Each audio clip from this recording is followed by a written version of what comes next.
Yo YouTube, this is my video for Wednesday the 11th of December. I'm just nearly at my pickup point in Melton Mowbray and I'm taking a small van load to Bridgewater in Somerset, which is 169 loaded miles. I'm getting £150, 150. So that's half a day's pay to get down there, and then I've got to try and find the other half's pay to get myself somewhere near home on the way back. So at the moment, I am reasonably optimistic that my day will be alright. I've had a reasonably early start, so I'm getting to my pickup point at 20 to 9. Weather's alright. I feel okay at the moment. Generally, I'm a bit achy just all the time now, and a bit tired all the time. That's kind of my how I feel just all the time now. There's nothing new about that. Okay, so I've picked up my single pallet from an engineering firm, and I'm now taking it down to Bridgewater. My route is taking me pretty direct. It's from Melton Mowbray, across the north of Leicester, down past Coventry to Evesham, then to meet the M5 at Tewkesbury, then down the M5 to Bridgewater. That is 169 miles loaded, 169, and it's saying 3.5 hours driving time, and that would get me at Bridgewater at 20 past 12. So I've put on the ETA 1 o'clock. I think that's realistic. I don't need to stop. Oh, yes, I do. I need to get some fuel, don't I? I need to find some fuel on the way. I've got enough fuel to get me 80 miles, so halfway. But I'll try and find some fuel on the way down. Use my app, and then that'll be the time that I've suggested. Right, I'll let you know how I get on in Bridgewater. Right, I've just got myself filled up with fuel, and I've just experienced an example of how the modern world is getting more and more baffling for me, and it's quite frustrating. It makes me feel very old, and it makes me feel frustrated that things aren't as simple as they used to be, and I will explain what happened, but I'm sure most of you will go, well, that's not a problem, it's obvious. But for some reason, now that I'm in my mid-50s, these things are no longer quite as easy to cope with as they used to be. So the context for this is I used my app to find a fuel station that uses the Key Fuels fuel card. And I've learnt from previous mistakes, even if the app says the station uses the card, I just go in, if it's a new place not been to before, I go into the building and I just double check, show them the card, can I use this card here? I did that on this occasion. And on this occasion I am going to name the company, because it might make it easier for people to understand. It was a Shell garage. And I don't often use Shell garages because there's not a lot around where I live. So I went in, asked the lady if I could use the card, she said I could. Came back out, went to the pump, and it had 4 nozzles. The first 2 nozzles were for petrol, the second 2 nozzles were for fuel, for diesel. And I am aware that you could buy premium diesel or normal diesel, and I don't think, well, I'm pretty sure that my fuel card won't allow me to pay for premium diesel. So I always try and find what I'm calling normal diesel. And so I was aware of this when I went to the pump. This is the frustrating thing, because I was aware of this, I did all the due diligence that I thought I had to do, and it still went wrong. So the pump had a yellow coloured petrol pump on the left hand side. The second pump was a red coloured petrol pump. The third one was a red coloured diesel pump, and the last one on the right was a yellow coloured diesel pump. And the names that the red names were called V-Power, and the yellow names were called Fuel Saver. And I looked at the little labels underneath, and I think it's V5, I think is the code, and it has V5 for both the diesels, and it had petrol for both petrols. So there's no difference between the petrol pumps. Obviously, I'm not going to touch the petrol pumps. It's the diesel ones I'm looking at. So I've got choice of two diesel pumps, the red and the yellow. Now, in every other petrol station I've been to, the normal diesel is red, and then the premium diesel is some other colour. So I thought probably the red one is the right one here. Also, it's in the centre of the four, next to the other red petrol. So there's possibly an element that the space is arranged in that way for a reason. I had a look at the label around me. Was there any other label saying premium or any other indication of which diesel was more expensive? I couldn't see any signs saying the prices where I'd already parked up at this point, so there may have been a sign at the entrance that I hadn't seen. So I couldn't really check that. I picked up the red nozzle and filled up my engine. Even if I'd looked at the price on the gauge, it wouldn't have made any difference because I'm not using my card, I'm using my fuel card, so the price I pay is not the price of the fuel card.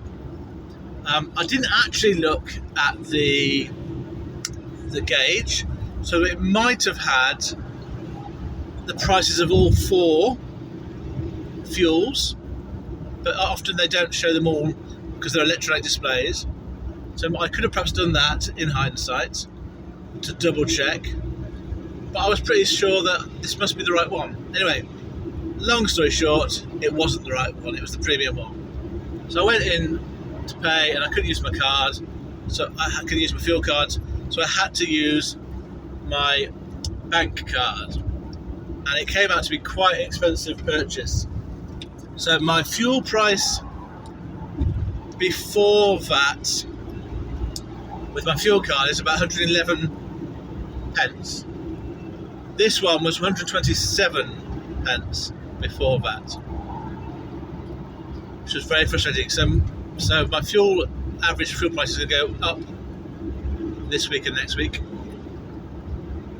But what I found, I did make a bit of an argument about it's not clear which one's premium, which one's not, but it wasn't going to get me anywhere. So I just went and paid with my card. But what I found very frustrating is, as a person who doesn't use Shell very often, the Shell branding isn't clear. I mean, fuel saver could mean it saves money, or it could mean it saves wear on your engine, or you use less fuel because this is a better premium fuel. So I don't believe that the word fuel saver is a big enough indicator to say that's the one that's the normal diesel. And then V-Power means nothing. I mean, they could brand a normal diesel V-Power. So it was really frustrating because I felt that despite knowing what the danger with this was, as in buying the wrong diesel, and doing my best to mitigate that, I still couldn't get the right diesel. So this relies then on memory. You got to remember, next thing is a Shell, remember the red one is the premium one. But I'm not going to remember that. I don't use Shell that often. So I found the whole process really frustrating.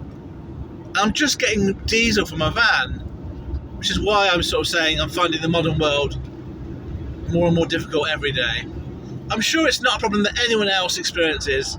I'm sure I'm not going to get a whole chorus of people saying, yeah, go for it, let's rise up and rebel against this branding obsession. But It just makes my life harder than it needs to be. Oh dear. Anyway, I'm on my way to Bridgewater. Everything's now sorted. I can get there and home now without any more fuel stops. I've got my food with me in my bag, and we shall see how the rest of the day treats me. Hello there, YouTube. I'm about an hour and a half away from Bridgewater at the moment, but as I'm driving for quite a long time, and I've had a few thoughts about what I've been doing recently, I thought I would just update you on one part of my life which I have mentioned in the past, and I have mentioned in other videos about the benefit of this, and it's about my talking therapy. So every Tuesday morning, with the exception of last week when I was in hospital on the Monday with my knee hurting, I go and see a therapist locally. I do this therapy session face to face. The therapist is a male on this occasion, and I've been going for about 3 months now, I think, roughly, every week, which is the longest time I've ever done therapy for. And I was always going to sort of update you as and when significant things happened, but all this update is about is what I've sort of done so far. I'm not going into the details because I don't think that's relevant.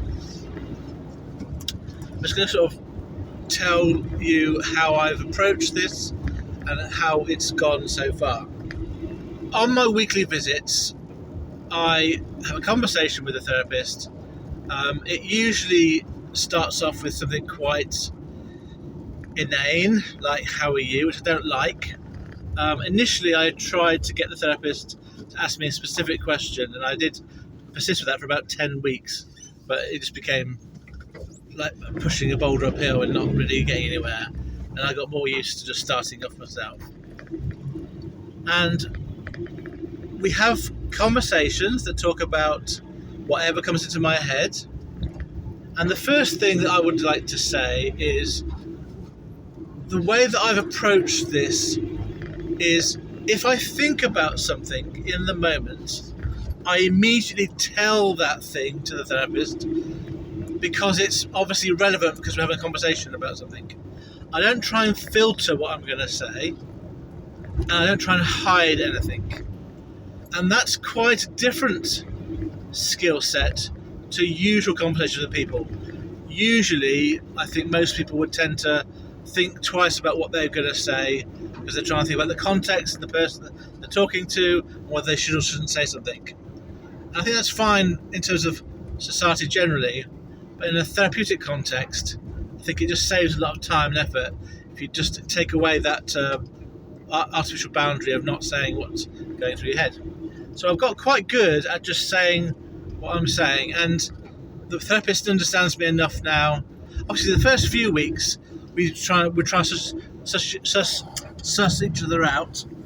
You know, how are they going to react when I say this? How do I ask this question in a certain way?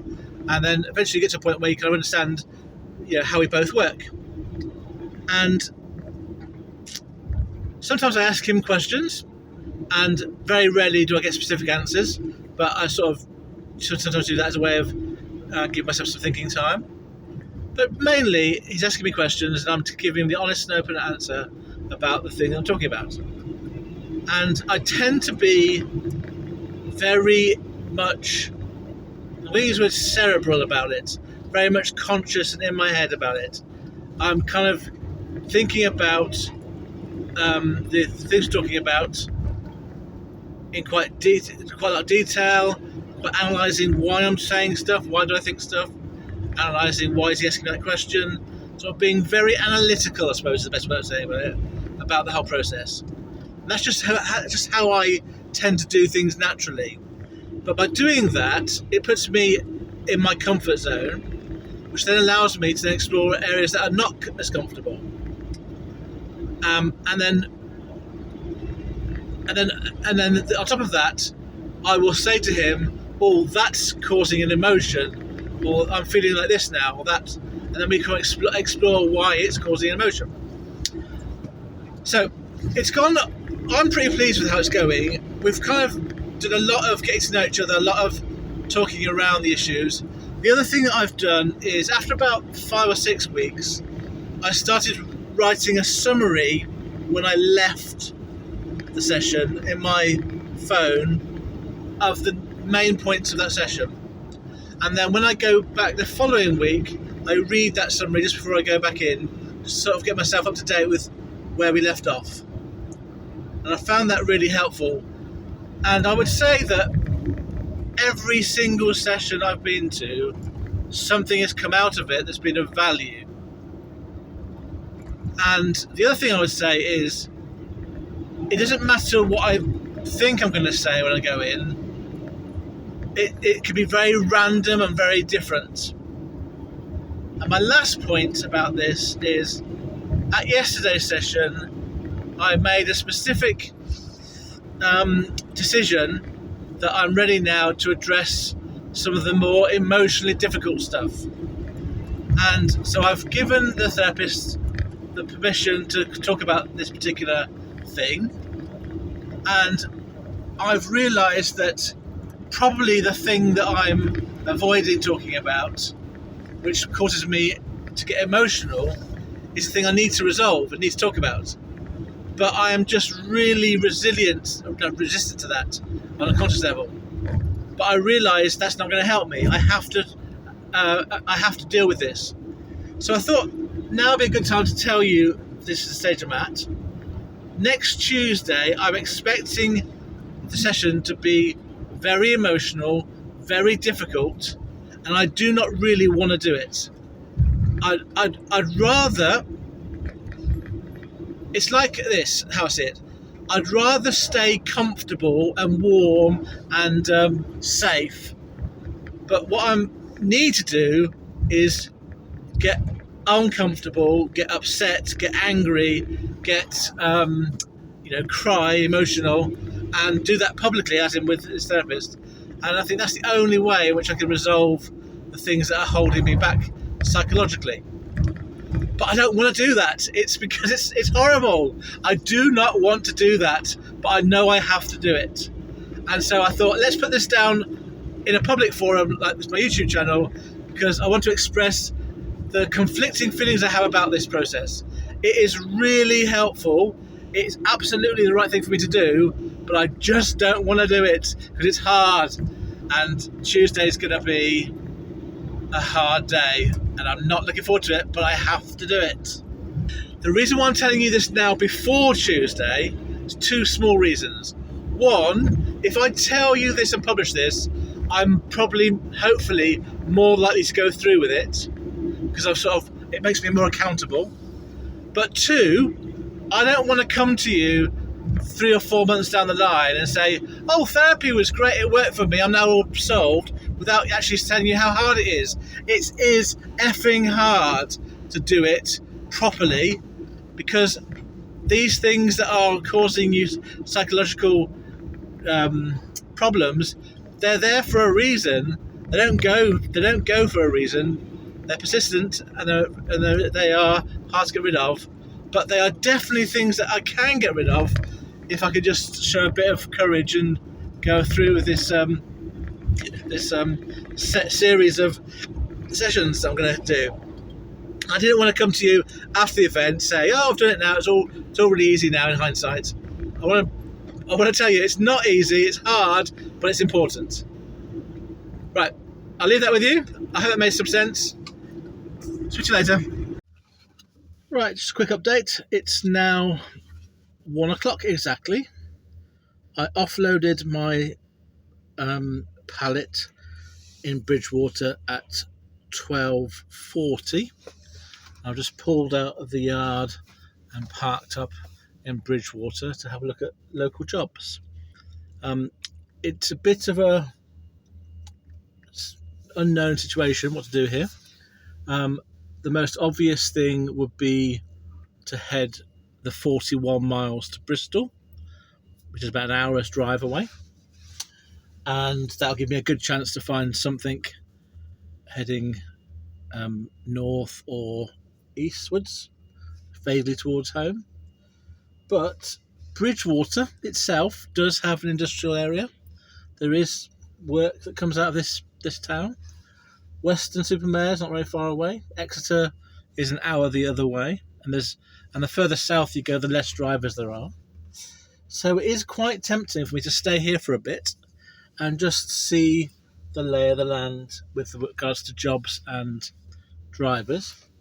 I've taken a snapshot of the local drivers, the drivers that are currently around me, and there isn't that many. There's probably about 2 others in Bridgewater itself, probably another couple in Weston-super-Mare, and then you've got Bristol, which is quite a few there, and then there's a couple south of me. There's three drivers active south of me, sort of halfway to Exeter.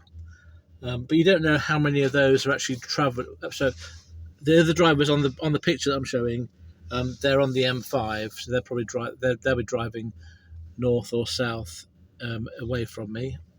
So really, I've got a reasonable chance if I stay here and a job comes up of winning a bid because there's less drivers here. I'll give it, I think, an hour in total, and then I'll start heading towards Bristol. The good thing about being here is that I do get the Bristol jobs come up on my feed, so I can see how busy it is. There's been about, in the 20 minutes I've been waiting, there's been about 5 or 6 Bristol jobs. 4 of them are within Bristol, so like Cardiff to Bristol or Bristol to Bristol, and then probably one of them was going to Basingstoke, and another one was going sort of Frome to the coast. I can't remember where it was. It was a bit further down the coast from where I am now, so it wasn't really getting me anywhere close to home. So it's not been a great deal of work, but unlike my time in the northeast, I think that the number of jobs to drivers where I am is probably going to be a lot more in my favour. And if I get a job that's heading to London or anywhere really away from here, I will snap it up. So I'll give it some time, and then if I don't get anything, I'll start trundling towards Bristol. And then, so if I leave it here about 1:30, I'll be in Bristol about 2:30. So that won't be a problem for me. And then we'll see how it goes. Right, yeah, I'll let you know. I've got an update for you. It's now 1:45, and I've had a very interesting time. It's been a lot more productive than my time in the northeast when I was sort of doing a similar-ish thing. But I have got a job. Before I tell you about my job, let me tell you what happened since my last video. So I think the last time I spoke to you, I was stationary at Bridgewater, thinking about where I should go, and I ended up at about 1:10 heading towards Bristol because there were some really good jobs coming from the Bristol area going across the country. As I was driving north from Bridgewater, a job came up from Bridgewater going to Chard, which is about 32 miles heading south for a long wheelbase van. And I gave myself until I got to the next junction to decide whether I was going to bid or not. And by the time I got there, I'd convinced myself that I should put a bid on, and I'd hopefully get down there, £60 a bid, hopefully get down there and then start to make my way back up. And if that was the only job I did, it would be a disastrous day. But give me a chance to get back up to Bristol for the last job of the day, about 5 o'clock. Between 4 and 5 o'clock. So I actually got that job. I was 10 minutes away from the pickup, but the shipper said that he'd read the notes and that this job did entail some handballing of some kitchen worktops. And I immediately had to say to him, I'm really sorry, but I can't, with the best will in the world, do that sort of handballing anymore. And he was prepared to put more money on the job, so it wasn't like he was trying to do the right thing. And I just felt that I just could not put myself through doing that sort of work. It would have been a bit silly. I mean, I find it hard enough to just walk from my van to the kiosk in a petrol station. So any kind of heavy lifting now is going to have to be declined. So unfortunately, I couldn't do that job. So I pulled over to a lay-by just before I got back on the M5. And I had a quick look at jobs, and I looked at my desktop, and I made it 50 miles radius, which brought into play Exeter. And actually, there was 2 or 3 jobs from Exeter that were really juicy jobs. One that I remember that bit on was going from Exeter to Thetford, and there's one going from Exeter to something like Gloucester, and there was one going from Exeter to, I can't remember what it's called. It was a DN postcode. I'm going to say something like Ulsby. I'm not sure, but it was. I checked on the map. It was south of the Humber River, so it was well within commuting distance for me to go home. At the end of it, it's probably a couple of hours from home, hour and a half from home, probably. So I put a bid on it. It was 290 loaded miles, 290. For a small van job, I put on 80p a mile, which came out as £230. And I was about 40 miles away from the pickup point. I was 45 minutes from there. And I got a call pretty quickly, and they offered me the job. And I confirmed the actual postcode. I confirmed what we were taking. It was just a box, a biggish box, but just a box. And it was 45 minutes on my Google Maps. So they were happy, I was happy. It is going to be a long day, but I'm going to get nice money for it. And it's not going to be too long a day. It's going to be very simple. So I'm about 40 minutes now away from the pickup point. And when I've picked this up, I will have made today gross £380. So after taking off fuel, I'm going to have made in the region of £300 net, which you cannot complain about in this climate. The only downside to it, I suppose, is it's going to be a long day. But I really don't care about that. I don't mind long days. So I can't complain. It's going to be a really good day today. So hooray for me, hooray for the CX, hooray for the shippers that gave me the work today. Right. Let's hope that my good mood carries me through to the end of the day. Right, I can do my stats for today.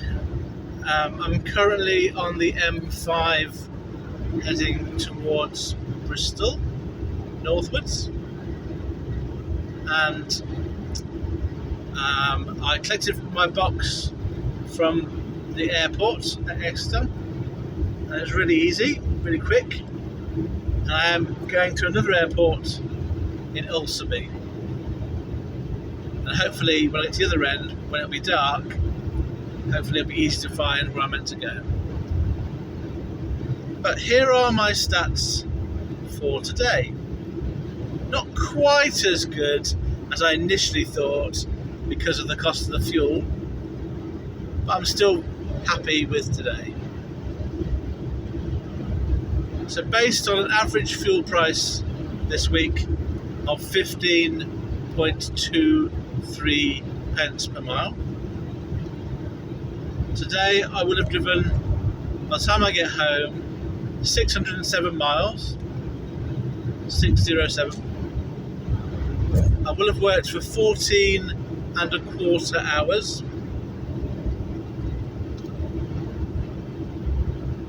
I will have earned from 2 CX jobs a total of £380, 380, and then I've spent on fuel today £92.45, which means that my net earnings today, after taking into account fuel, are £288, 288. So it's been a good day. I would definitely explore coming down to Somerset and Devon more often. I did have a quick look at the map for other drivers when I was in Exeter, and there was only about 3 or 4 other active drivers in Exeter, or near to it. So it's probably not a bad place to end up. I know that there are some viewers that are based in that area, so it'd be interesting to know how you're finding things at the moment.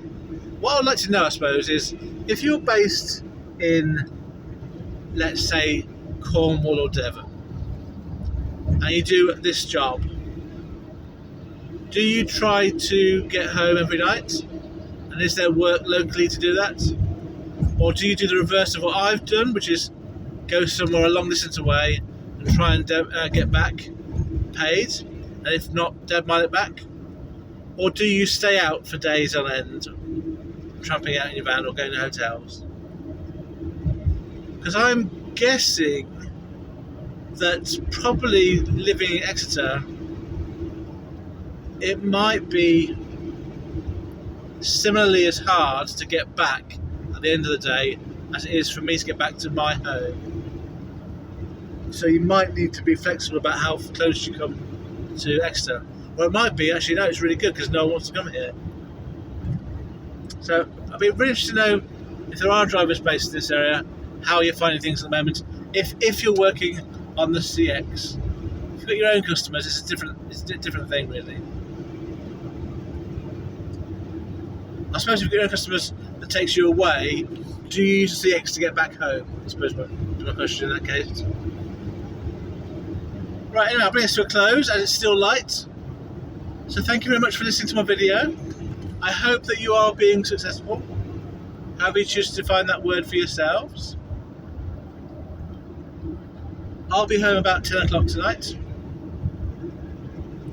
and I'll speak to you next on Friday. Farewell, friends.